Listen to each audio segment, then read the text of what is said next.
Did you know that the sandwich was invented by a compulsive gambler? That the Chinese fortune cookie is not from China? That the first hamburgers were thought to contain body parts?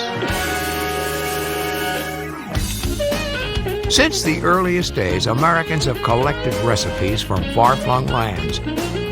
Then we season and spice, bake and broil, simmer and scorch, and we reinvent. From cultures around the world, we've gathered our favorite foods and we've made them our own. Hot dogs and ice cream cones, hamburgers and pizza, fried chicken and the sandwich. The foods we eat have become emblems of America itself. They're fast, fun, and a little funky. Mustard, pickle, and onion, always. That's the old-fashioned way. Chopped liver, okay, corned beef, Russian dressing. I just love it. They're mass-produced and custom-made. Two on a plate. Where's the roll? Give me a plain cheese pie, well done. And each food has an amazing story to tell.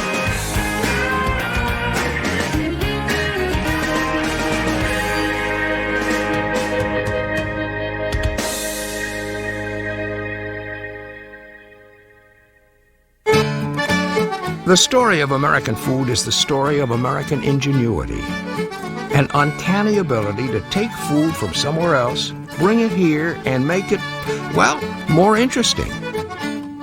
Of course, no one did this better than America's immigrants, especially those who arrived in the late 19th and early 20th centuries. Many came with just the clothes on their backs and something priceless, the recipes for their own unique foods.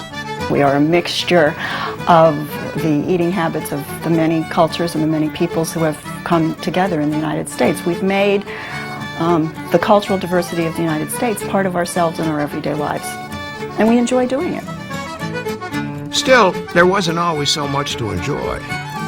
Imagine a world in which pizza didn't have cheese, where there was no peanut butter to go with your jelly, and where the hot dog was served, if we dare say, without a bun.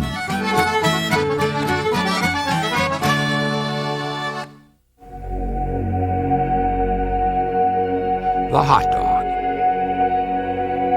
an American gastronomical icon, almost synonymous with American culture itself.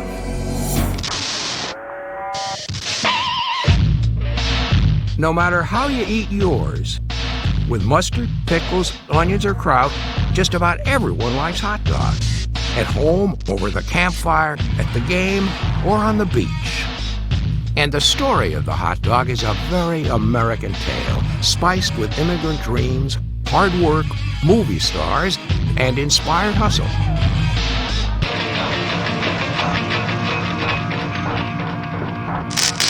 The hot dog has an ancient and noble ancestry because undressed, the dog is really just a simple sausage, and sausages are as old as civilization itself.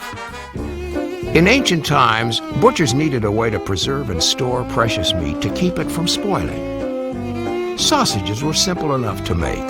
Chop the meat fine, mix in pepper and other spices, squeeze it into a piece of animal intestine. After preserving it by smoking or drying, it could keep for months, even years. The ancient Greeks made sausage. Homer describes it in the Odyssey.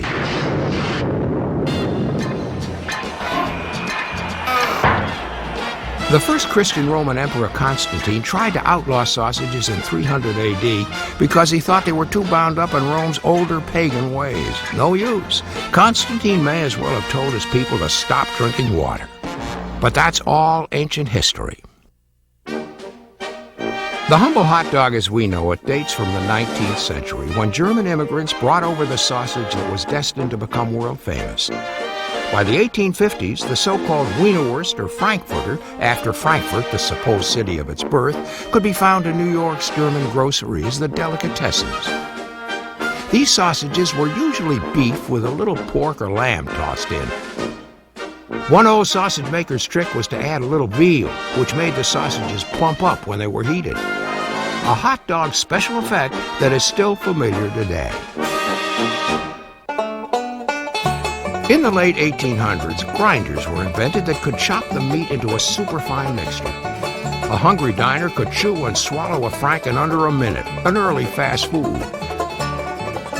So now America had itself a real wiener. But before America fell hard for this Teutonic tidbit, there was still one crucial ingredient missing: the bun. And how it met the sausage is a tale of heated debate. Some say that the original meeting place was the one most commonly associated with the dog today, the baseball park. In 1901, a man named Harry Stevens sold ice cream at the Polo Grounds, home of the New York Giants. Legend has it that one cold day when ice cream wasn't selling, Harry Stevens had an inspiration. He ordered his crew to buy frankfurters from surrounding German shops. To make them easy to hold, he slapped them onto Vienna bread rolls. The new snack caught on. Some vendors called them Red Hots. Others nicknamed them Dachshund dogs after the long, skinny German pooch. And hot dog lore has one man putting the two names together.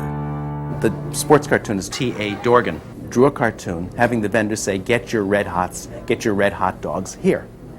Now, no one has ever found this cartoon. Whoever named the hot dog, there's no question where the dog became famous. New York's Coney Island. And the man who started that association was German immigrant Charles Feltman.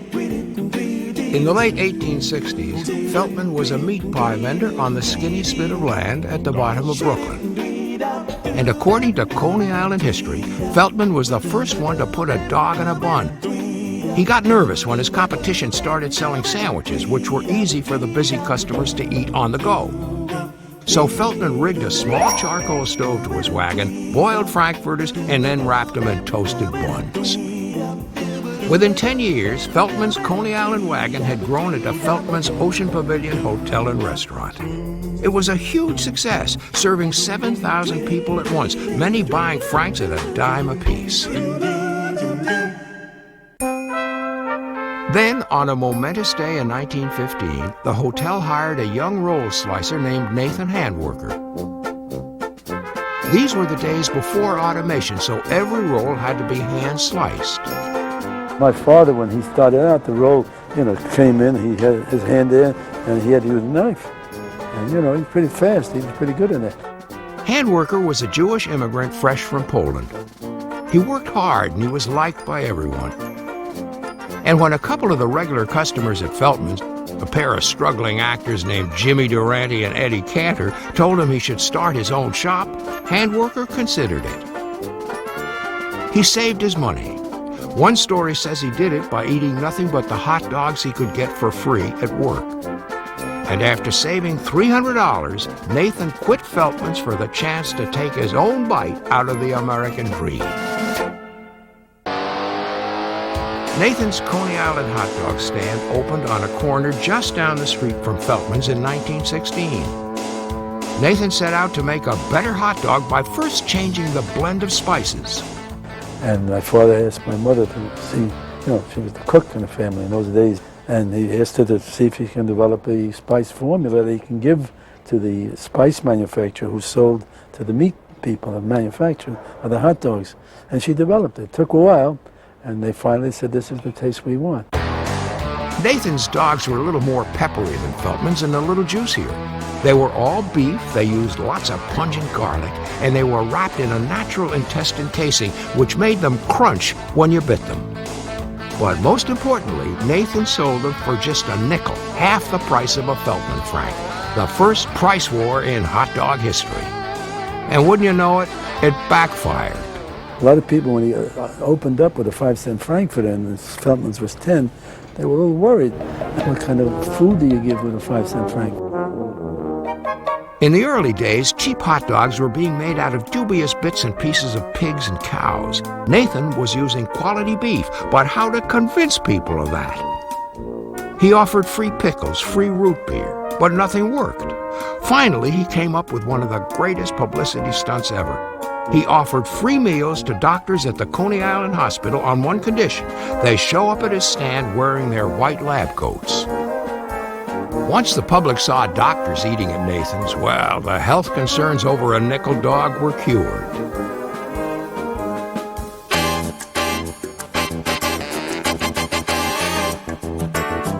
An important step in making Nathan's famous was the arrival of the subway in Coney Island in the early 20s and the building of the boardwalk in 1923. The beachfront was transformed into the so-called Subway Riviera. As beachgoers stepped out of the station, the first thing they saw was Nathan's.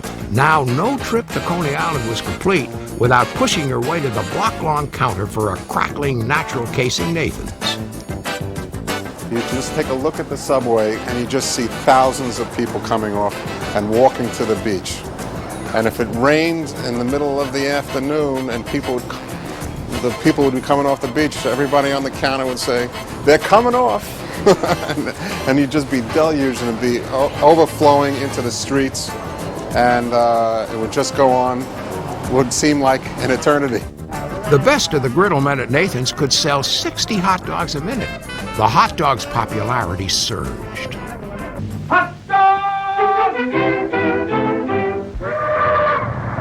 But the biggest day we had here, it was a very rough winter.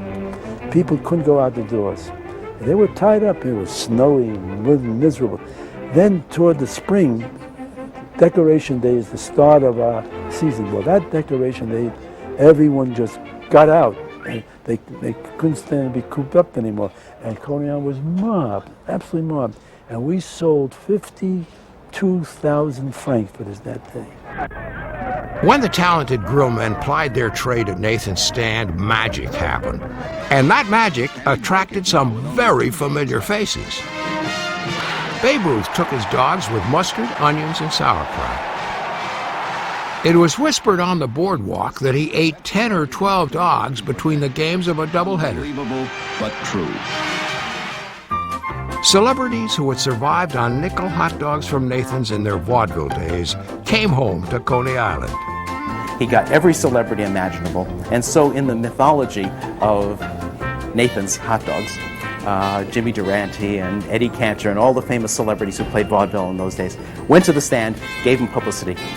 Now Nathan's really was famous. But the Hollywood glamour was only part of the hot dog's magic. It was the everyday folks lining the counter that really made the Frank so famous. The beauty of the American hot dog is it is a democratic food. It is served to everybody, no matter what the social level. By the mid-1960s, in a mere 50 years, Nathan Handworkers Company had sold 600 million hot dogs. But the hot dog had one more door to knock on, the door to the American home. And that was opened by Oscar Mayer Jr. Oscar Mayer gets hot dogs out of the ballpark and out of the street food category into the home, largely by marketing to kids in the 30s and 40s. The Meyer family owned a successful meatpacking business in Chicago. They were among the first to slap their company name on every package of meat they supplied to the supermarket. And they helped make the hot dog a favorite with the help of a publicity stunt.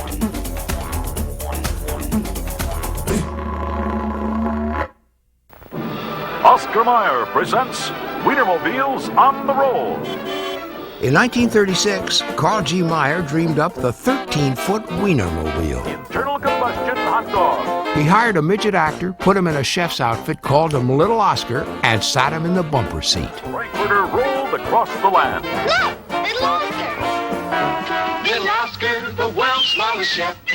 The Wienermobile spread the fame of Oscar Mayer and the hot dog through the appetites of children. It turned out to be the perfect food for campfire cooking and for young mothers. Hot dogs were pre-cooked, easy to prepare, easy to chew, and kids genuinely liked them. Oh, I'd love to be an Oscar Mayer wiener.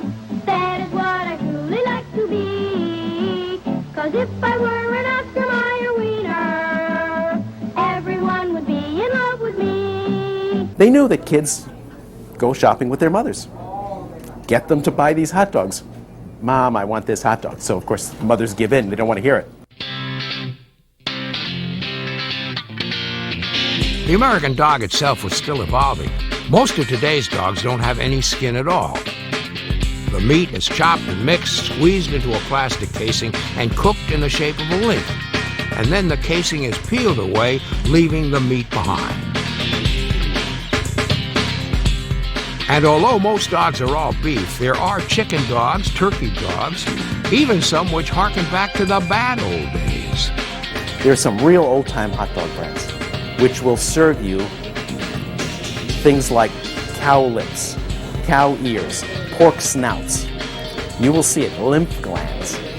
There are brands which do it, and that's the way they used to be made once upon a time. Sleek and streamlined, plump and juicy. We all love a good hot dog. You might even say it's out of this world.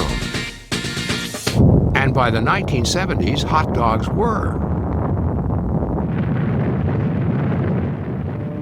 Literally, dogs were just one of the comfort foods sent by NASA into space to fulfill the astronauts' hunger for a taste of the good old US of A.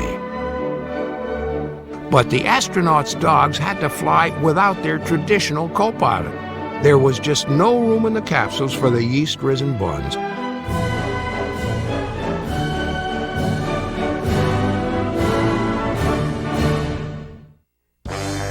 Pizza pie. Just the words start your mouth watering. Everyone knows what they like on their pizza.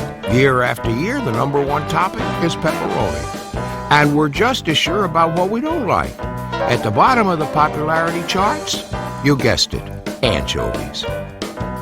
On average, Americans down 100 acres worth of pizza every day. That's 350 slices per second. Pizza has been around in one form or another since the ancient Greeks.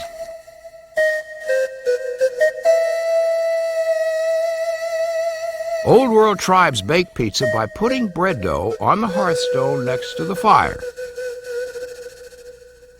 They brushed the top with olive oil and herbs, even wine. And toppings, vegetables, and a smidgen of cheese. Sound familiar? The first focaccia bread. It was the Greeks who came up with the handle idea, leaving a puffy rim of crisply baked crust for grabbing onto. The Romans grabbed it, and they took it to Italy. And a good thing, too, because it was Italians, or more precisely the people of Naples, who added a key ingredient, the tomato. And they did it out of economic necessity. Naples was at the heart of an impoverished region. Few people had the money to eat well. In their search for something that could make life a little better, Neapolitans turned to the tomato. And the good news about the tomato is you can plant the tomato and 3 or 4 months later you've got a lot of fruit to eat. It took a powerful hunger to get Neapolitans excited about the tomato, since most Europeans thought the tomato was useless or worse. It was a member of the nightshade family of plants and shrubs, some of which are poisonous, and there were other charges against it. It was squishy, it was red, it was not the right color, it didn't taste the right way, so there are all sorts of reasons on why it was not adopted. But of course, it tasted good. So, after it was shown that you could enjoy it and survive, it caught on, gradually becoming the key ingredient of southern Italy's rustic cuisine. In 1889, pizza was elevated to a position of national pride when Italy's Queen Marguerite paid a visit to Naples. A local baker made her a pie that featured the colors of the nation's new flag. Tomatoes for the red, basil for the green, and for the white, soft, sweet mozzarella cheese, traditionally made from the milk of water buffaloes. In bringing the Queen the first pizza margherita, this pioneer nailed down another landmark, the first recorded pizza delivery. The next delivery came soon after that. But this time, the destination was all the way across the Atlantic, and the delivery man, a 15-year-old boy. Gennaro Lombardi arrived in New York from Naples around 1895, one of 4 million Italians who came to America between 1880 and 1920. Trained as a baker back home, he found work in a grocery store as soon as he landed.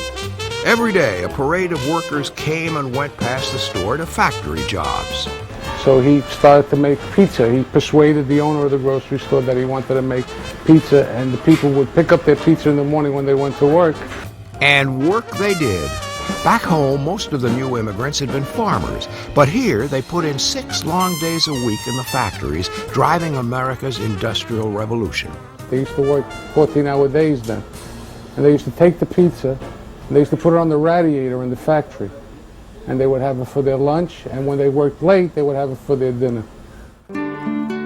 Lombardi wrapped his pies in paper and cardboard, tied them up into bundles, and sold them cold out of the shop window. Only one kind of pizza, though, tomato and mozzarella. Finally, at the age of 24, he opened his own business. His pies always sold out.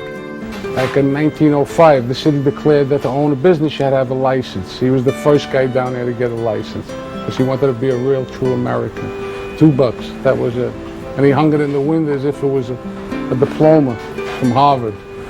In Little Italy at the turn of the century, Lombardi perfected his trademark pie. Thin, dark, and crunchy, with slabs of mozzarella and tomato sauce, cooked quickly in a coal-fired oven for an even, dry bake.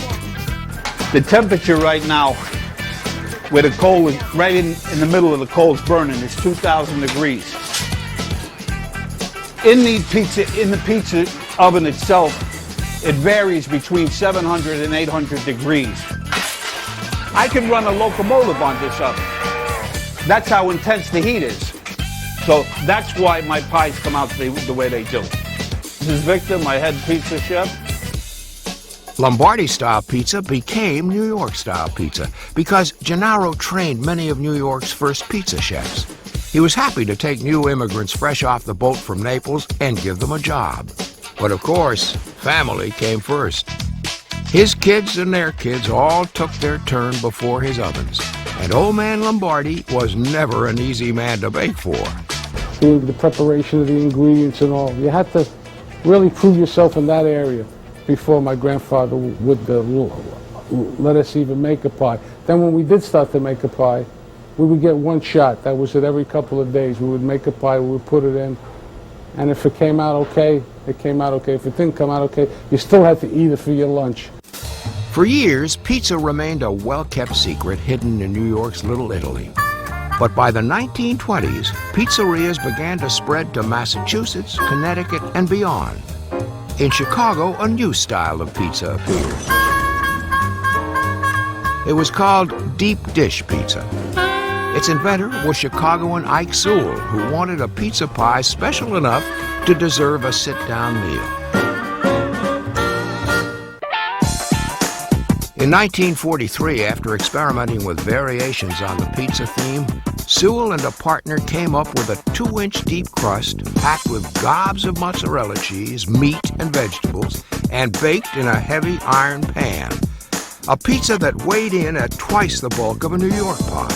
They named their establishment Pizzeria Uno. And thanks to Pizzeria Uno, Chicago became the pizza capital of the Midwest. But still, pizza was not a national fad. That took a war. In 1943, in some of the most bitter fighting of World War II, American GIs fought their way through Sicily, onto the Italian coast, and then slogged their way to Naples. The American boys were welcomed as heroes by the locals who served them pizza.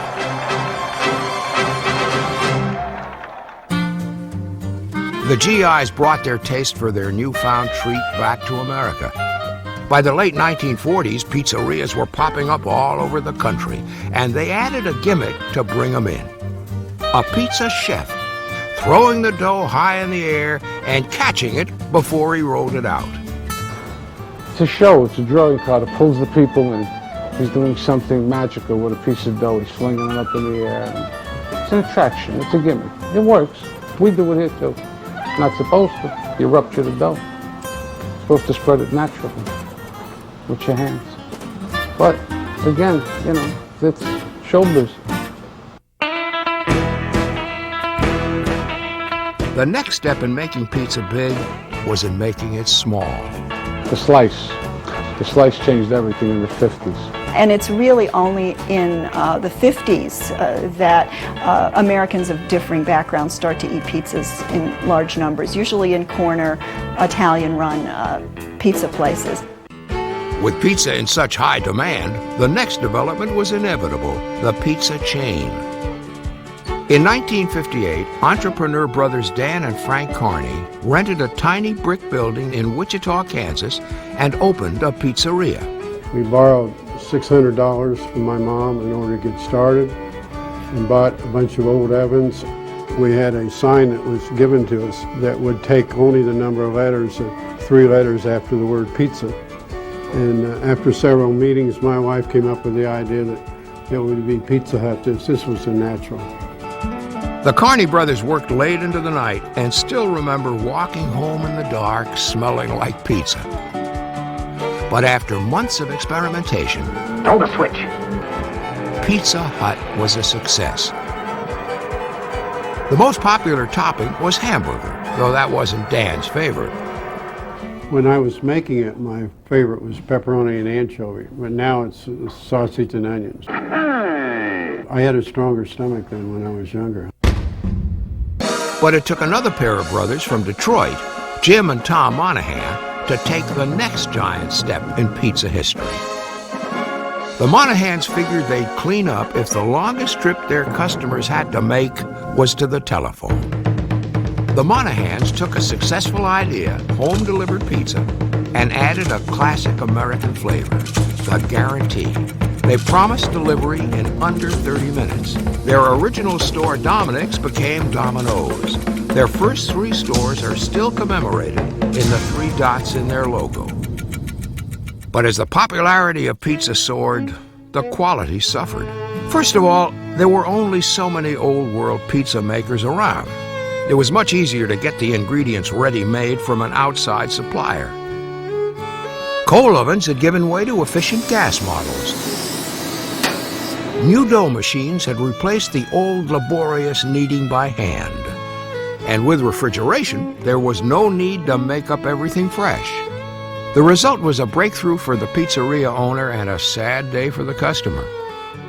Pretty soon it all started tasting the same, whether you bought your pie in New York or St. Louis. There was a good chance you could have the same pizza, for better or worse, in any of 100 cities. But not all pizza was bland, and the phone sure didn't stop ringing at the pizzeria. By 1970, pizza was the #1 home-delivered meal in America, beating out Chinese food. Today, there are more than 60,000 pizzerias in this country, and Americans buy 4.2 billion pizzas every year.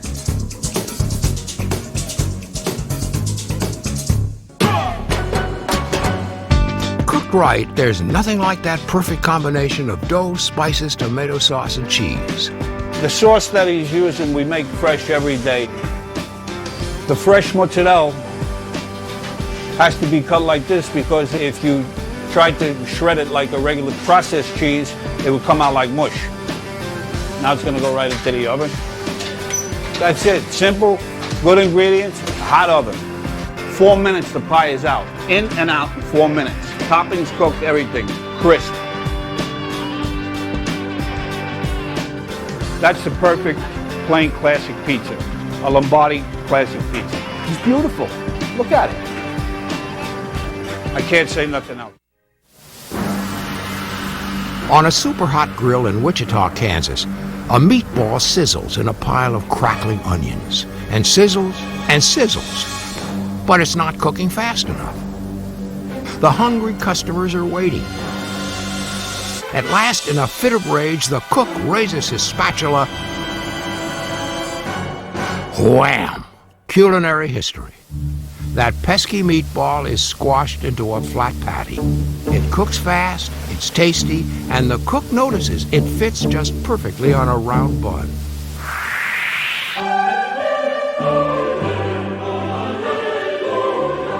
Ask just about anyone to name the most American food of all time, and they'll tell you flat out the hamburger. And they'd be right. 96% of Americans eat at burger joints at least once a year. But our beloved burger started out at the very bottom of the food chain. Once sneered at by the upper classes as blue-collar food fit only for factory workers, the hamburger crossed all class and cultural boundaries to become America's culinary calling card. Where's the beef? To find the beef, we travel back to 13th century Russia. It was the nomadic horsemen of the Russian steppes, the Tartars, who launched the meat on its path to glory. The Tartars were known to tenderize meat under their saddles. Often it was shredded with a knife and flavored with a little onion, but not cooked. Steak eaten by the Tartars was raw. In the early 1700s, German visitors to Russia brought the simple recipe home. In the port city of Hamburg, German chefs added raw egg, onions, and one more vital touch: they cooked it. Now the beef was juicy, savory, and hot, but still bunless. To earn its bun, the beef would have to cross an ocean first. So keep good behavior, that's your one lifesaver with Popeye the Sailor. The first German immigrants, sailors from the port of Hamburg, brought the recipe to American shores with them. When they brought it to this country, it was still just a ground steak. It wasn't a sandwich. And when the immigrants arrived here, it became known as steak cooked in the Hamburg style. Delmonico's, the hoity-toity restaurant where the swells hung out in New York City, had Hamburg-style steak on the menu by 1834. But without a bun, it was still just so much chopped meat. So who married bun to burger? As with a hot dog, there are more than a few contestants for that honor. Louis Lassen, owner of an eatery in New Haven, Connecticut, claimed he invented the handheld burger for a customer on the go in 1900.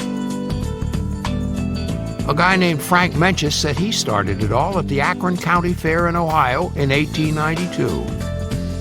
But the town of Seymour, Wisconsin, insists that native son Charlie Negreen was inspired to create the hamburger while selling Hamburg-style steaks at the local county fair in 1885. Well-dressed people of the day were getting grease on their clothes, from handling the meat and all this and the wrapper or whatever. So he got this great idea. Hey, why not take the meat patty, slap it between two pieces of bread? And voila, there was the hamburger. But the first recorded evidence of beef with bun comes at the 1904 World's Fair in St. Louis, Missouri. At that culinary carnival, a newspaper reported that a vendor caused a sensation with a novel invention called the hamburger. Though the vendor was never named, the hamburger took off. Pushcarts selling 5-cent burgers, as well as other quick meals, became as familiar to factory workers as the whistle and the time card. Multiple factory shifts kept these places humming with hungry workers day and night. Chefs had to grind out filling meals in short order. Lunch carts, horse-drawn lunch carts, you would call this the very first days of fast food because this was the time when things were moving so quickly that people began to eat on the run, on their lunch hours. Excuse me, I'll dish up the hamburger. And here you are, my deluxe model. And boy, what a model. But middle-class eaters still turned their noses up at the future king of American food. Suspicious of the greasy eateries and fearing for their health, they claimed that ground beef was really ground for a sinister reason: to allow butchers to sell off spoiled meat, or even worse. Upton Sinclair's classic book, The Jungle, written in 1906, claimed that Chicago slaughter yards were so brutal and filthy they were grinding up parts of their employees. After the book came out, meat sales dropped by more than half. My mother used to tell a story of when she was growing up, her grandmother would send her to the meat market, to the butcher, and ask her to bring home chopped beef for hamburger. But my grandmother always specified to my mother, you must watch them grind the meat right in front of you so it was fresh. Sinclair's expose spurred a cleanliness campaign the likes of which the country had never seen. Cleaned-up factories in Chicago were actually open to the public. and slaughterhouse tours became tourist attractions. Still, the hamburger had yet to turn its greasy spoon reputation into a squeaky clean one. Luckily, Hamburger Walt, a Swede from Kansas, rose to the challenge. J. Walter Anderson was a short-order cook with an even shorter temper. It was Walt who smashed that meatball in a fit of rage back around 1915. And just squashed it down, and it became a patty. And from there, he found a roll to put it on, and unsubstantiated, but that is the beginning of our modern hamburger. Walt started his very own Wichita hamburger stand in 1916. He installed a counter, 3 stools, and a piece of flat iron for a griddle. He opened 3 more stands by 1920 and hoped to open more. For help, Walt turned to respected Wichita real estate man Billy Ingram. He went to my grandfather, and my grandfather said that he would help him buy this corner lot, and he would go into partnership with him just on this one. Ingram and Anderson tackled the down-and-dirty burger image with a clever gimmick: hygiene. They borrowed $700 to build a glorified cement cube with a griddle and 5 counter stools. They painted the store white inside and out. For the name, they chose 2 words that sent a clear message: white for purity and castle for strength and permanence. They borrowed the castle-like look of the place, complete with battlements and a turret, from Chicago's Water Tower, a national symbol of endurance after it survived the Great Chicago Fire of 1871. "The day of the dirty, greasy hamburger is past," pronounced Billy Ingram, and he set out to prove it before the very eyes of his customers. And he took the good cuts of the meat, ground them up. Right behind the counter in full sight of everybody. Everybody knew exactly what meat was going into their burger.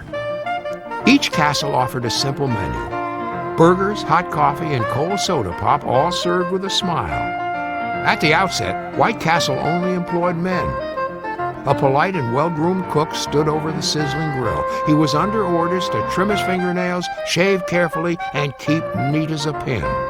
Correct bad no breath, flashy jewelry, brush teeth, be prepared to speak, have shirt neatly tucked in, be ready to make suggestions, no body odor. But it was the cleanup man, whose sole job was to scrub the utensils and counters all day long, who really defined White Castle. They used to literally have to clean the inside and the outside of the building daily. Somebody would be out there washing the outsides of the walls and the windows and everything else, and that was a daily chore that they had to do. The White Castle burger was small, almost bite-sized. It weighed just 1 ounce. Fresh burgers and buns were delivered to the castle twice daily, a welcome sight for burger skeptics. Then White Castle embarked on the country's first all-out burger marketing campaign. Their target, the greatest skeptic of all, Mom. Ingram had an inventive plan which would prove the little burgers that customers fondly call sliders, belly bombers, and beef cookies were not only safe, they were actually good for you. He contracted with the University of Minnesota Medical School. It's one of my favorite stories. I think it was for a period of 60 days, for 2 months, a medical student ate nothing but White Castle hamburgers and water. And they gauged his nutrition, they gauged his health along the way, and they proclaimed him to be fully healthy by the end of those 2 months. A normal child, the report boasted, could eat only White Castle burgers and water and grow to be healthy and mature. Ingram's ads urged customers to buy them by the sack, and they did. White Castle spawned dozens of imitators. The hamburger, which had once been a rough-hewn concoction made to order, was transformed into a sleek assembly line meal. By 1931, the demand for White Castle beef cookies was so great, they went from round to square, the better to fit 30 petite burgers snugly on a grill without wasting 1 iota of space. After a Cincinnati grill man discovered a broken patty cooked faster, 5 evenly spaced holes would be pressed into the meat. During World War II, as America's young men were swept into uniform, women took men's places behind the White Castle counter, a trend which has continued to this day. Eventually, White Castle restaurants would serve 91.5 million hamburgers in a single year. The grillers could produce 3,000 burgers an hour, and customers could easily eat a dozen in a sitting. By cleaning up the shop and selling burgers as health food, Billy Ingram and Walt Anderson had reinvented the hamburger and had turned it into a national favorite. But its greatest days were still to come. The end of the Second World War seemed to promise unlimited horizons for America. That meant the future looked bright for the hamburger, which was on the way to becoming our favorite food. And modern technology was ready to usher in this burger-loving age. New automatic burger machines could mold, eject, and stack almost 2,000 hamburger patties an hour. The perfect weapon in the feeding frenzy that was about to hit America. And that frenzy would arrive on wheels. The 1940s, the automobile. In America, a new era of life on the road. As the family car became an essential household tool, the drive-in restaurant became the ideal approach to family dining. Futuristic restaurants sprang up overnight, dotting the American highway like space stations with parking lots. And now that the hamburger's pedigree wasn't questioned, burgers were the perfect drive-in food for Mom, Dad, and the kids. They were easy to make in large numbers, and everyone loved them. The hamburger, of course, was the core dish at the drive-ins. Probably 80% of the original business was in the hamburger. Everyone knew of the hamburger. Everyone wanted a hamburger. They'd have them for lunch, they'd have them for dinner, and they were reasonably priced.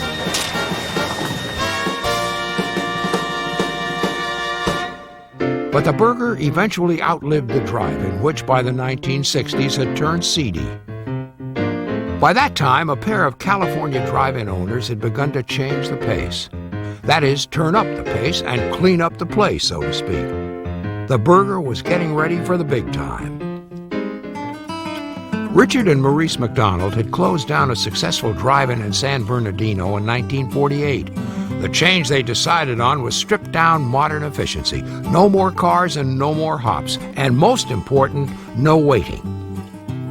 The McDonald brothers slashed their menu to 9 items: hamburger, cheeseburger, 3 different sodas, milk, coffee, potato chips, and pie. No frills. Customers had to walk up to a self-serve window. The new McDonald's concept baffled customers. Some actually pulled right on up in their cars, honked, and waited in vain for a car hop. The opening night was a disaster. This was a very radical concept at the time because everyone was very much accustomed to having the car hop come to the window, the driver's side window, and drop the tray on the window, and that whole process was just uprooted. And once at the self-serve window, the customer faced a no-choice deal: ketchup, pickle, and onion only. But within 7 months of the first self-serve McDonald's meal, lines were 200 hungry customers long. Within 4 years, the brothers had sold 21 franchises. Things at McDonald's were cooking along when former milkshake mixer salesman Ray Kroc bought the brothers out in 1961. And with Kroc at the helm, the hamburger reached for record speeds. By 1963, McDonald's was selling 1 million burgers a day and turning them out with fries and a shake in just 15 seconds. At speeds like that, it was no wonder that the hamburger took the lead spot as America's favorite food.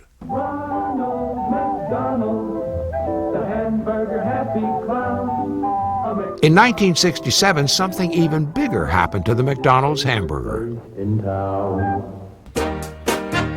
For 2 years, we've been thinking about it and practicing and hoping the day that they would let us try it. It was the Big Mac. And after Pittsburgh franchisee Jim Delegati created the extra-large double burger for his especially hungry customers, he worked against all odds to get the McDonald's bigwigs to love it too. You can't do anything without them giving you permission. And first they told me to try it with, I wasn't allowed to have a different bun or anything. So we only had the small bun, and by making my sandwich the way I did, it was just too sloppy. So after about 2 days of that, I said, that's it. I went and, without their permission, and got the double cut bun and did it that way. The Big Mac became so famous, it even got its own theme song. 2 all-beef patties, special sauce, lettuce, cheese, pickles, onions on a sesame seed bun. Say that again. 2 all-beef patties, special sauce, lettuce, tomatoes, pickles. 2 all-beef patties, pickles, sauce, lettuce, cheese, and this. I said tomatoes. Yeah. Lettuce and onion, sesame, all. All right. 2 all-beef patties, special sauce, lettuce, cheese, pickles, onions. And a sesame seed bun. I think they're describing a big... McDonald's chief competition was Burger King, a chain founded in Miami soon after the McDonald brothers souped up their California store. Burger King based their appeal on 2 ideas: dining rooms for their customers to sit in and customized meals for picky eaters who didn't want an assembly line meal. As the 60s wound down, rising beef costs and the highly competitive fast food climate forced concessions in cookery. Frozen patties had long ago replaced fresh ground. Now heat lamps help cooked burgers sit around longer on the shelf, at least 3 times longer. By 1969, a third contender had joined the burger wars. I'm Dave Thomas. I started Wendy's with one restaurant and a philosophy: don't have hamburgers sitting around. Calling his restaurant Wendy's after one of his daughters, he said no to frozen meat and no to heat lamps. He said no to burgers cooked only the company's way. Thomas wanted that old-fashioned feeling and that old-fashioned flavor. His first menu featured a burger made from fresh meat that went straight from fry cook to customer, a bowl of chili, and a thick milkshake he called a Frosty. I never asked people's opinion there. I mean, if I talked about opening up a hamburger restaurant or stand, whatever you want to be, people would say, well, we have too many as it is, and you'll never make it. I mean, so I never really asked people. But I just knew my own, what I liked, and I thought other people might like the same thing. The Big Two made room for the Big Third, but not without complaint. The burger wars that began before Wendy's arrival continued after, spurred on by Thomas's highly successful Where's the Beef campaign, which poked fun at the size inadequacies of its competitors' patties. The American appetite for burgers left room for all 3. The burger world was at peace for the moment.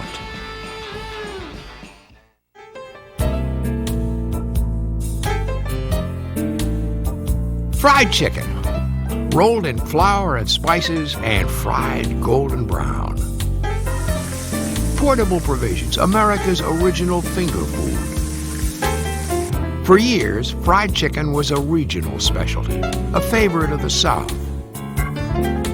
It eventually took a civil war, an industrial revolution, and one very famous bearded gentleman to get fried chicken to strut north of the Mason-Dixon line.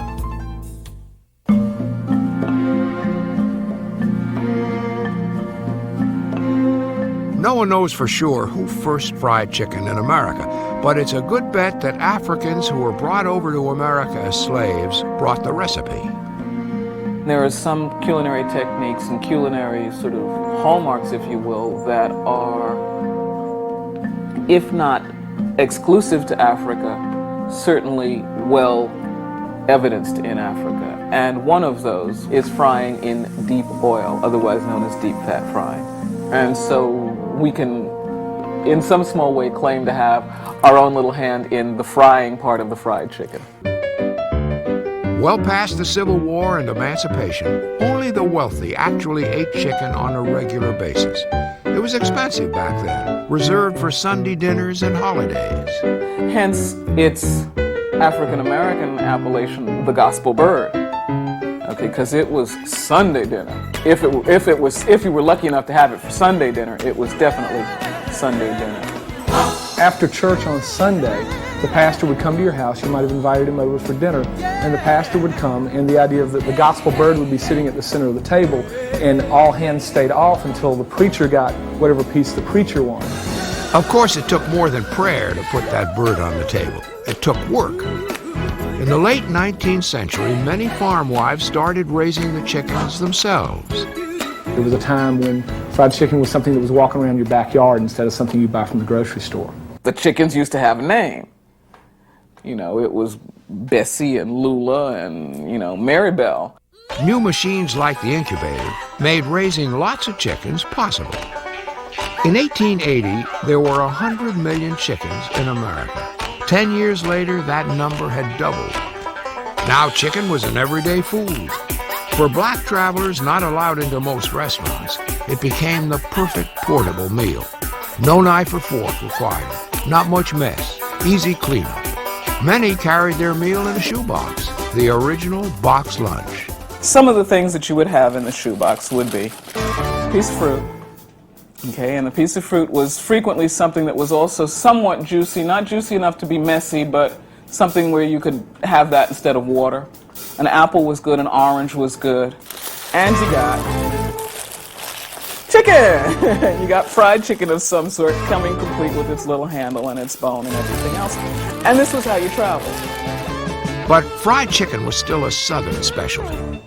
It would take a cantankerous colonel to harness that spicy, special flavor, put it in a bucket instead of a shoebox, and turn it into a national phenomenon. Hi there, little folks. How are you, huh? You're great people. Hello there, how are you? So nice to see you. Can you believe it?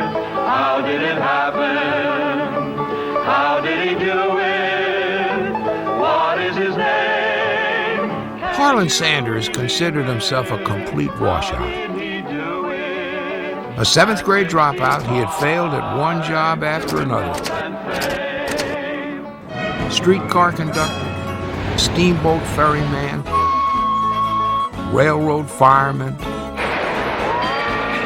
And then in 1930, he bought his own service station in Corbin, Kentucky, right off the interstate highway. But after the customers caught the smell of Sanders cooking for his family in the back room, Sanders found that the food outsold the gas. His specialty? A tender fried chicken made with his own spice mixture. He called them his 11 herbs and spices. His chicken joint got reviewed in travel guides and was put on lists of recommended restaurants. In 1935, the governor recognized the self-made man by rewarding him with a very local distinction, the honorary title of Kentucky Colonel. That's a title familiar to hamburger legend Dave Thomas, who once worked for Colonel Sanders. That was his role. He was a Kentucky Colonel. I'm a Kentucky Colonel. There's hundreds of Kentucky Colonels. But the Colonel played the part. Harlan Sanders liked the sound of his title very much, and from then on he called himself Colonel Sanders. By the late 1940s, Sanders was a Kentucky legend. He had found something he was good at. But just when Sanders was happy with things as they were, his road took a sharp turn, literally. So then they moved the highway, and that really kind of cut him off. Traffic slowed to a trickle. Business died, and Sanders sold the restaurant at a huge loss. But the Colonel was tenacious. He cashed his very first Social Security check and set out in his rickety Chevrolet with a bag of spices and a pressure cooker he designed himself. His idea was the beginning of franchising. He would offer any restaurant owner a taste of his fried chicken. If they liked it, he would send them a bag of the secret spices already mixed. His pressure cooker could fry a bird in less than half the time needed with a regular iron skillet. On a visit to Salt Lake City in 1952, he tried out his technique on a successful restaurant owner named Pete Harmon. Sanders told Harmon, "I'm making you dinner tonight." The Colonel was a perfectionist. It took him 5 hours to cook supper. So about 9 o'clock, the chicken come off, and I thought we was going to eat, and it sure looked good. and he said, "Oh no, we got to make the gravy, and you have to cook those cracklings till they float to get the right flavor." So we had dinner at 10 o'clock that night, and boy, it was good. That's the white meat. I always put the white meat in last because Harmon jumped at the Colonel's deal. For every chicken he sold using the Colonel's recipe, Harmon would give Sanders a 5-cent royalty. Now they had to figure out what to call it. We tried several names. We was already in Utah, so it didn't mean anything Utah Fried Chicken. So, and I says, well, I never been, this guy's from Kentucky, and I never been there, but to me, Kentucky means Southern hospitality and good food. Customers bought up so much of the new Kentucky Fried Chicken that Pete Harmon began opening restaurants that served only the Colonel's chicken. He started serving it in buckets when he purchased 500 surplus cardboard tubs and realized it was the perfect container for a family meal. We put 14 pieces of chicken in a bucket and let's see, a pint of mashed potatoes and 5 rolls. And you lifted it and you didn't feel like you had $4.50 worth. So we put a pint of gravy in it, and then you had your money's worth when you lifted it. By 1960, restaurant owners were selling the Colonel's chicken out of 200 restaurants. 3 years after that, it was 600. In 1964, Harlan Sanders sold his interest to a pair of entrepreneurs, but stayed on as the official pitchman. The company also slapped the Colonel's picture on the side of every bucket, and the Colonel himself became an international fried chicken ambassador. He traveled the world well into his 80s, cutting ribbons at new franchises and extolling the virtues of tender, tasty chicken. You've heard of Colonel Sanders' secret recipe. Mm-hmm. Well, and that's no story. And woe to the franchisee whose food didn't meet the salty-tongued Colonel's standards.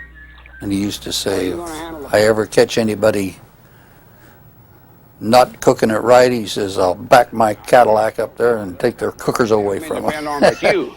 And to think that you're so no count that you couldn't hold. You know, forget the chicken, but the gravy was the most important thing.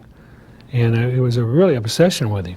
It was the first thing he inspected when he went into a restaurant, and he was very critical, and you better have the gravy right or you were in for a serious tongue lashing. It's finger licking good. So when you're in the mood for some fabulous food, just say Kentucky Fried Chicken for me. By 1969, there were more Kentucky Fried Chicken outlets than there were McDonald's restaurants. Eventually, KFC would lose that lead, but the Colonel had won plenty of victories. He had virtually invented the idea of food franchising, selling branches in a successful restaurant concept. And he had taken fried chicken from the kitchens of the South to tabletops all across America and well beyond. The sandwich is the most democratic of American dishes, because who you are is often reflected in what you put inside your sandwich. No other nation took to the sandwich the way America did.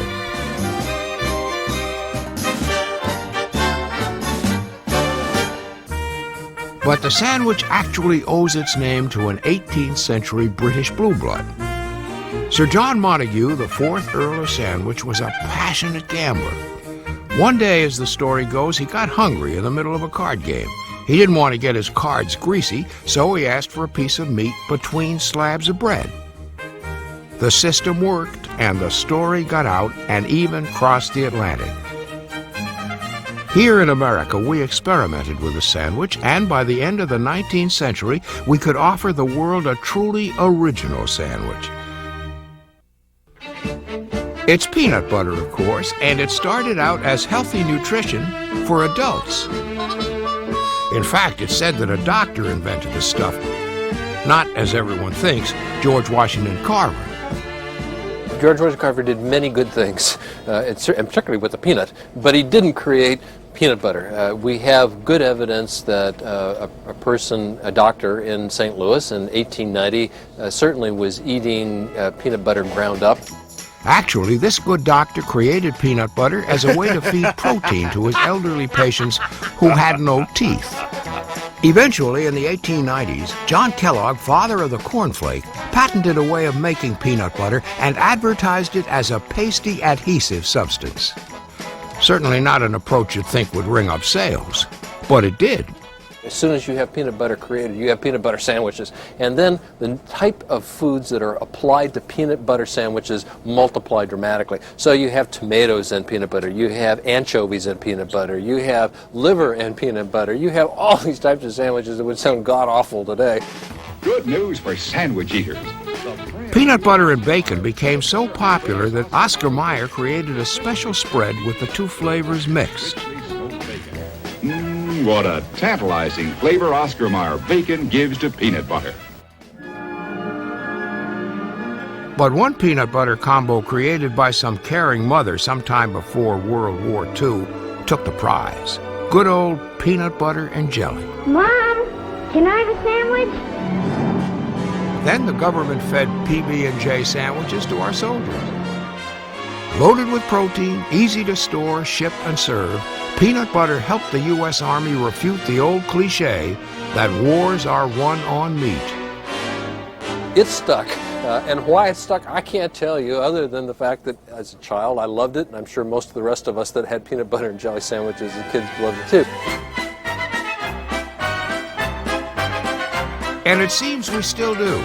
Americans eat an average of nearly 3.5 pounds of peanut butter per person per year. That's 800 million pounds total, enough to smoothly coat the entire floor of the Grand Canyon. But whether it's with peanut butter or anything else, it takes a lot of work to feed sandwiches to a large family, what with all that cutting. That changed in the 1920s. And if you don't think it was a big deal, think of how often we rate something wonderful as the best thing since... Sliced bread revolutionized the sandwich world, and we owe it to an Iowa salesman named O.F. Rowetter, whose simple 1928 invention could slice a whole loaf in a few seconds. Sharp blades moving at great speed cut this bread into smooth slices. The time was right for another sandwich landmark, Wonder Bread.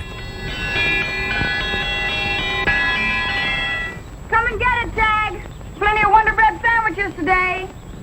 The Taggart Company, which offered Wonder for the first time in the 1920s, said the name referred to the wondrous size of the bread. You'll never be satisfied with any other. But this new loaf also boasted another wondrous attribute. Thanks to preservatives and a plastic wrapper, the bread would outlast your average fresh-baked loaf by several days. Authorities agree that the enrichment of bread has been a major factor in the greater vigor of our young people. And once the bread slicers began humming, Wonder Bread was pre-sliced. The familiar polka-dotted package came to symbolize the American good life. My grandmother, for instance, when she was growing up, her idea of food heaven was white, soft bread, because that to her represented America. Occasionally, white bread has been vilified for making the American sandwich a monotonous affair. In fact, the opposite may be true. The slicing of bread and the marketing of sliced bread probably does encourage sandwich-like quick foods, and any dish that comes out of an ethnic cuisine or a foreign cuisine that can be turned into something sandwich-like becomes quite popular. Immigrants in cities that were only a few hours apart developed and claimed distinct specialty sandwiches. In Buffalo, home to many German immigrants, the official city sandwich is beef on weck. A slab of roast beef on a heavily salted roll with enough horseradish to make your eyes water. In Pittsburgh, the renowned local sandwich is served at Primanti Brothers. But don't bother ordering fries and a side of slaw. In Pittsburgh, they're served right on the hand-sliced Italian bread. Back in the early 30s, Primanti's restaurant was open from, say, midnight till 6 o'clock in the morning, and all the truckers would come in and drop off the produce, and they needed something to eat real quick to take on the road. So legend has it that the Primanti brothers put everything together on one sandwich, wrapped it up, and just gave it to the truckers that way so they can eat it on the road while they're traveling around. And in Chicago, They're known to pile spiced beef onto an Italian roll, then dip the whole thing into the beef juices and eat it dripping wet. Now how we eat it in Chicago is you have to have both elbows on the counter like this. The legs spread back like this so you don't get none of the juices on you. And you grab your sandwich and you start eating.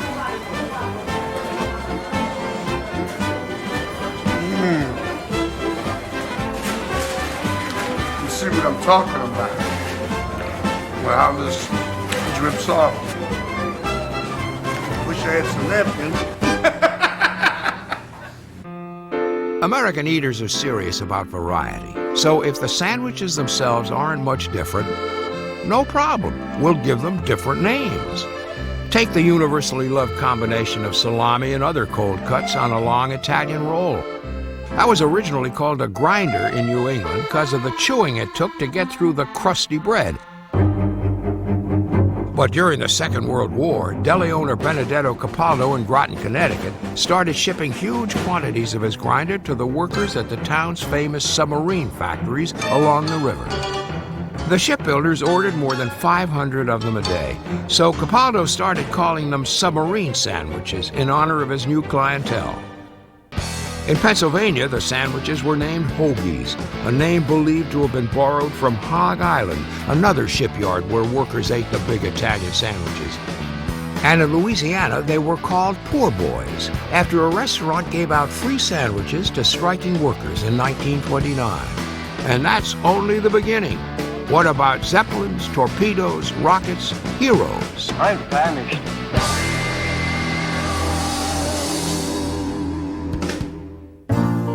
But no matter where in America you are, no eatery is more closely linked to the sandwich than the deli.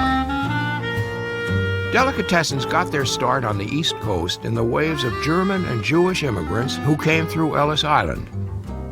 The delicatessen became a neighborhood fixture where these immigrants could find the delicacies of home, hence the name. Delicat, the German word for delicacy, combined with Essen, the word for eat.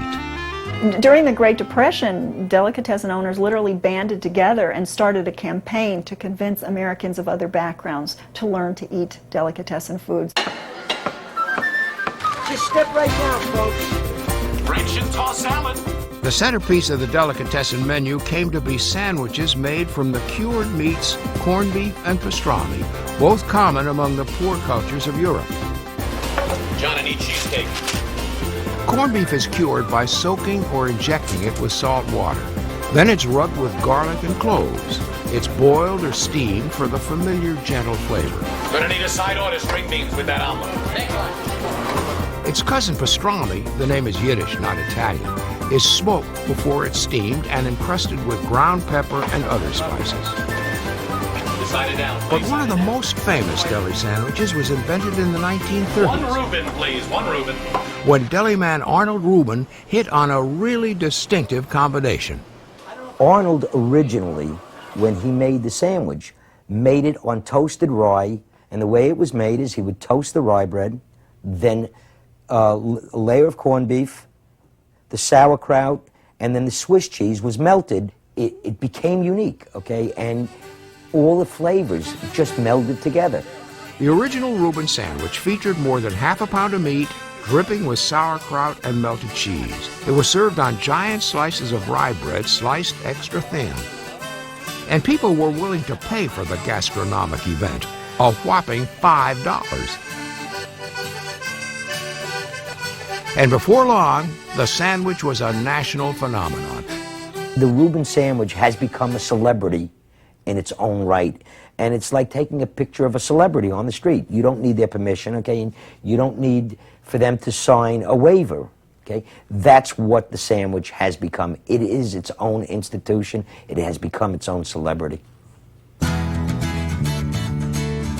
No question about it. Most of America's favorite foods can be linked in one way or another to the sandwich. What makes a hot dog or a hamburger a hamburger? It's the sandwich treatment. And at a time when fewer and fewer Americans take time out for lunch, the sandwich, just as portable as it was in the days of the Earl of Sandwich, is still lord of the lunch hour.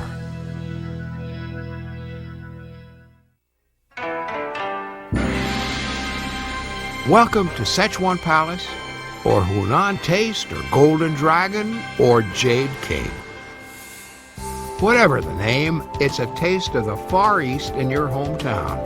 And as you're drawn in closer, seduced by exotic aromas, you slide into your booth and behold, sweet and sour pork, fried rice, and for that authentic finish, a fortune cookie. Enjoy. But don't think you've just consumed a Chinese meal. The foods you just feasted on are as American as the hot dog. In fact, a whole lot of Chinese food, our favorite ethnic food, is just that, ours. It's American. The first large group of Chinese immigrants was lured to America in the 1850s by stories of the golden mountains of California. It was gold rush fever. And thousands of Chinese, mostly from the southern Chinese city of Canton, answered the call. In San Francisco, where most of the immigrants landed, the Chinese clustered in one section of town soon known as Chinatown, an oasis of traditional Chinese culture swirling with the inescapable smells of traditional Chinese foods. You didn't need to have a map to get to where you wanted, just a good nose without sinus problems. If you wanted hamyu, salty fish, or sangyu, fish, fresh fish, you knew that this was a street. This was called hamyu gai, salty fish alley. If you wanted herbs, there was an area for that. Dessert, you can smell the sweetness. Most of the Chinese immigrants to America were farmers and served the peasant food of Canton, a simple menu featuring stir-fried meals with rice, mild tea, and platefuls of dim sum, traditional finger food that included everything from shrimp dumplings to tripe to bird's feet.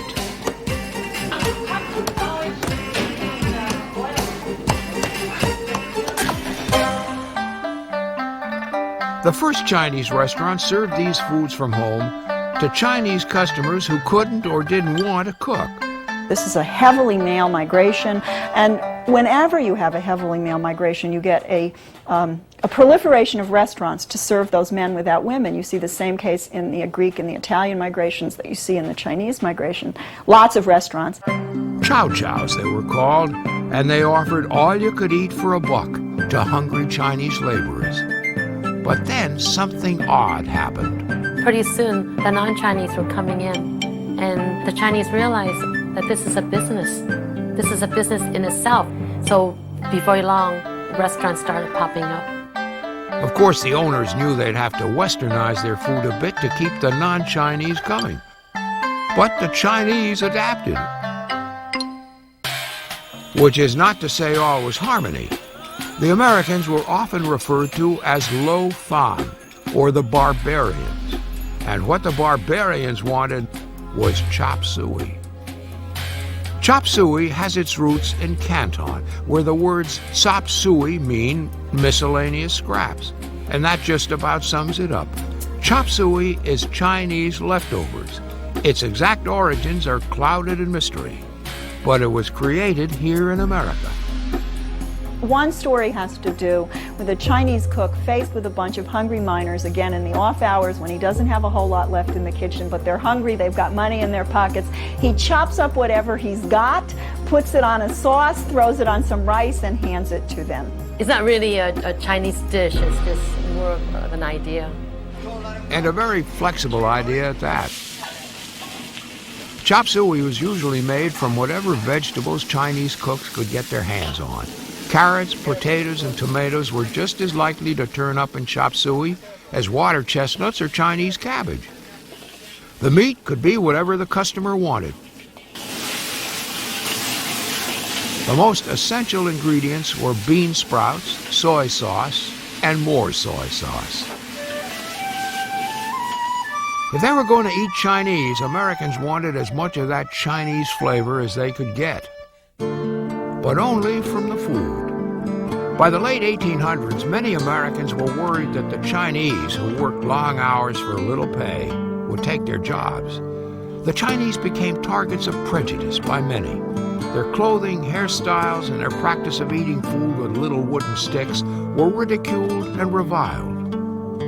Bending to these fears, in 1882, Congress severely limited further immigration from China. As for Chinese food, the customers still came, even though there were rumors that all sorts of creatures were secretly being chopped into chop suey. Mice, rats, or your neighbor's missing pet. There's a lot of concern about how clean it is. But there's also the sense you can safely eat in what is otherwise seen as a kind of a dangerous neighborhood, and it's kind of thrilling to go to Chinatown in the years around 1900 as a tourist, and guidebooks really sell it that way. And I mean, are Chinese restaurateurs going to turn down these paying customers? Of course they're not. America was feeling good by the end of the First World War. The war was won, and the stock market looked to climb forever. The exotic was what the country craved now. The new music was jazz, and the fashionable food was Chinese. In cities across the country, Chinatowns lit up with neon. Sleek Art Deco lunchrooms began offering dinner for one and dinner for two. For many, many years, that's all we saw because there was nothing else that was really known. The Chinese chef didn't speak English, the Caucasian customers did not speak Chinese, but they had a common ground, a dinner one for one, dinner for two. Pick one item from column A and one from column B. And the top sellers, egg rolls and wonton soup. And sweet and sour pork, another crude American revision of an old Cantonese recipe.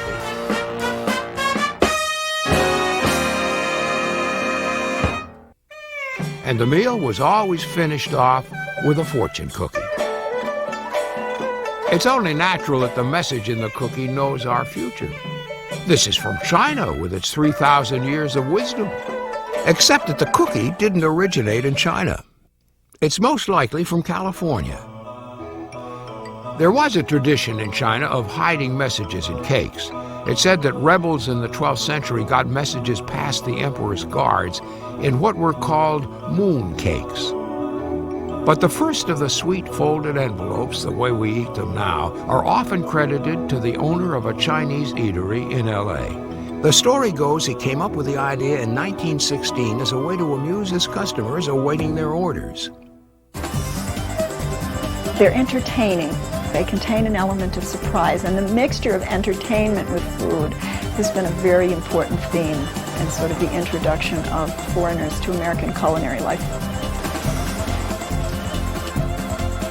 We like entertainment along with our food. And I think the fortune cookie gives us entertainment along with something sweet.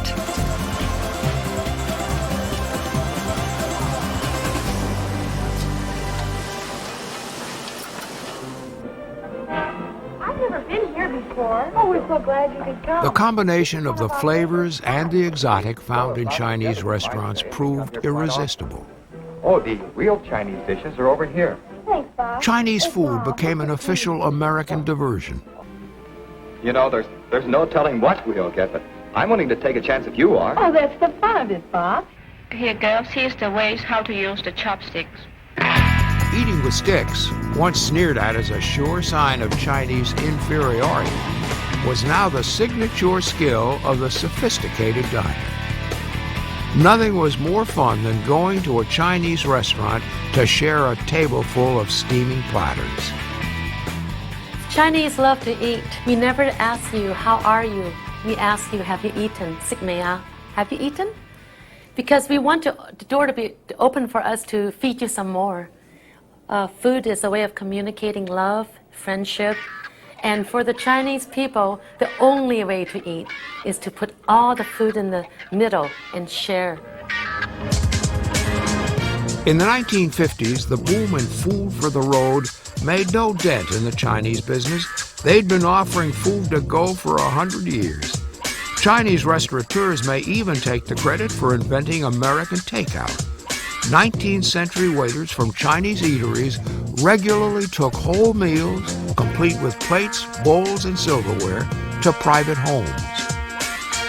When President Nixon opened relations with the People's Republic of China in 1972, interest in a wider range of Chinese foods rose sharply. The Cantonese grip on the American market came to an end. The craze for authentic Chinese food began to spread. Restaurants serving food from Hunan, Shanghai, or Nanking appeared next to the chop suey houses. Today, few people order chop suey.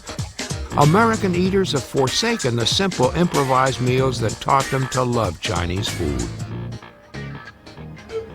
But chop suey secured a permanent place for Chinese food in America's palate. In a land of immigrants, Chinese may be only one of many wildly different flavors, but as one of the first exotic ethnic foods, it won enough affection and acceptance that in the end, it is as American as apple pie. Especially when you remember that apple pie is imported too. We got that from England. And speaking of imports, when the fortune cookie finally crossed the Pacific and showed up on Asian restaurant tables in 1989, it was touted as the genuine American fortune cookie.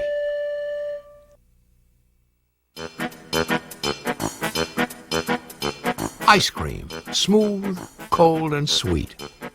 Never mind asking who loves ice cream. The real question is, who doesn't love ice cream? Come and get it. There are ice cream parlors on the sun-scorched equator and in frozen Arctic fishing villages.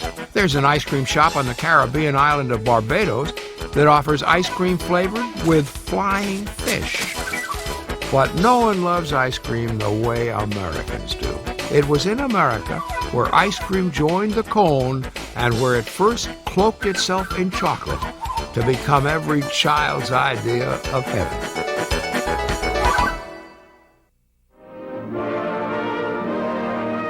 Every food comes with a set of legends. If the stories are true, ice cream has gotten itself mixed up with some of the most famous folks in history. There's the Roman Emperor Nero, who sent slaves to the mountains to retrieve freshly fallen snow, which he mixed with fruit juice and honey. The great adventurer Marco Polo, who brought Europe its first recipe for ice cream from China. Because ice cream was popular in Europe, it was popular with American colonists too. Ice cream was consumed by George Washington and by Thomas Jefferson, and all of the nobility would consume ice cream. It really had a takeoff after the French Revolution, of which you had, again, French chefs coming to America, and one of the things that many French chefs did was open up ice cream parlors. In those days, the creation of ice cream required lots of ice and lots of elbow grease, vigorous beating in a pewter pot, which in turn was immersed in a tub of ice and salt. Hard work for not much reward. And what you got was something that was kind of slushy and had little pieces of ice in it. It was not the kind of creamy ice cream that we're used to today. As a matter of fact, a lot of people drank it out of cups and kind of sipped it like they would sip tea. Ice cream was expensive to make. Up to the late 1700s, it was generally reserved for the rich. But the times they were a-changin'. First, by the 1800s, commercial ice houses were open year-round. Second, in 1846, a burst of inspiration. A Philadelphia woman named Nancy Johnson invented the hand-powered ice cream machine. The whole troublesome process was reduced to turning a crank.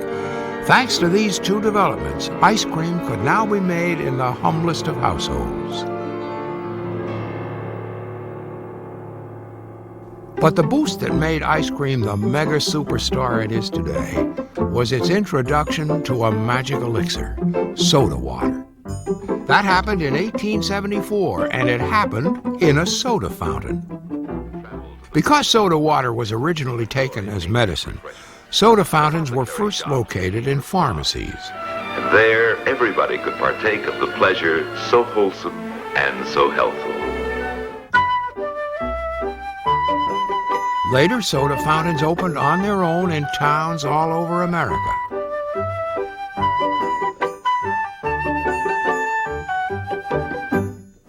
In the days before teenagers and young people had cars and mobility and the kind of permissive atmosphere that they have today, the soda fountain was the respectable place to go courting.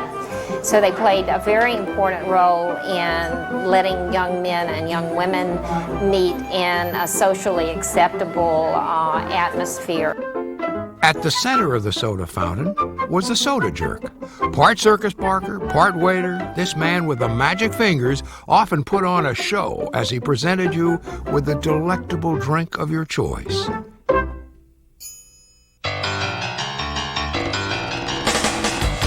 The different recipes for these sodas included ingredients from caramel to eggs to sweet cream. Then in 1874, an ice cream icon was invented when Philadelphia soda jerk Robert Greene ran out of sweet cream. He took a dollop of ice cream and basically just plopped it in there, and lo and behold, he created the soda. And people really liked it, and it really went over big time. And within a number of years, it seemed to go national. It tasted good. Too good for some. At the time, soda was considered almost as intoxicating as alcohol, so the sale of soda was banned in many towns on Sunday. According to legend, the rich ice cream soda in particular became the target of pious clergymen who railed against drinking it on Sunday. Enterprising operators came up with the idea, hey, well, we'll just come up with a soda without the soda. So they put ice cream in a bowl, and they put chocolate syrup on the top, and there they had a new concoction. They called it the sundae. Add 1 spoon, and voila, no soda in sight. So many people were ordering that it was really a successful, item. So instead of just selling it on Sunday, they sold it all during the week. But they changed the name from Sunday to Sundae, the S-U-N-D-A-E. But what about to-go? Hamburgers and hot dogs were climbing onto buns. Why shouldn't America's favorite dessert be part of the movable feast? The moment came in 1904 at the St. Louis World's Fair, where another of America's great food accidents is said to have taken place. According to legend, the main player in this drama was a Syrian immigrant. Ernest Hamwi. He was basically making these Persian-type pastries, flat waffles, at his food stand. And next door was an ice cream seller who ran out of dishes to sell his ice cream. So Hamwi rushed to his aid, said, here. He rolled up a spire, to make a cone, and they put the ice cream in it, and it was a real big hit. The new cone, this edible bowl minus the spoon, was such a big hit that in just 5 years, Americans bought 30 million of them. As the cone joined the ice cream establishment, novelties began to spring up. The first breakthrough came in the spring of 1920 in Iowa with the auspicious marriage of chocolate candy and vanilla ice cream. Christian Nelson was a high school Latin teacher, and after school he operated a small candy and ice cream shop to supplement his income. And he noticed that the children would come in after school and would have a difficult time deciding whether they wanted to spend their nickel on ice cream or on candy. And it dawned on Mr. Nelson that maybe this is an opportunity where we should combine them into one.